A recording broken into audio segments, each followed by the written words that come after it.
Maya nimo matigari ma ngari ici. Imwe ĩrĩ ya ũkui wa mũingĩ na ĩrĩ ĩngĩ ya lori ya gũkua mĩrigo.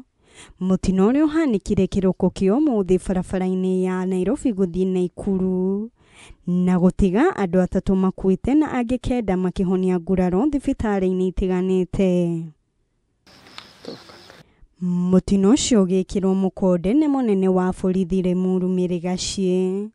Gũkũ akĩũria matereba arĩa marahũthĩra barabara ĩyo gũkorwo na ũigĩrĩrĩki makĩria mahinda-inĩ maya ma mbura nene.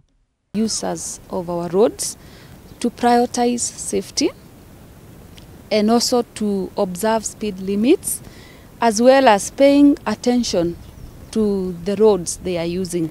That is to mean to be aware of the road conditions, especially at this time when we have rainy season. Nao aikari a itũra rĩrĩ makĩũria thirikari kũgerera rũhonge rwa kũramata barabara nene gũkũ bũrũri-inĩ Kenya gwĩkĩra mĩhĩnga handũ hau nĩguo kũnyihia thibindi ya ngari o ũguo kũhukia mĩtino mĩingĩ ĩrĩa ĩkoretwo ĩkĩonekana ho ya gĩkuũ. Nafikiria kama Kenya wataweza kubali waweke tu bump hapa. Wakiwekea watu mabump hawatakimbia. Kwa maana mwenye kutoka juu, pengine mtu amelala akikuja usiku mzima na masaa imemkimbisa na ile kona ni sharp sana. Kwa hivyo tukiwekwa tu bump kidogo kidogo hivi itakuwa ni afadhali. Kwa maana hapa vitu zinaongwa sana. Buzi nini watu wamekufa wengi hapa. Mutino wa mũthĩ ũkinyĩtie namba ya andũ arĩa makuĩrĩire ho 15 kwa ihinda rĩa ciumia 2 rĩu.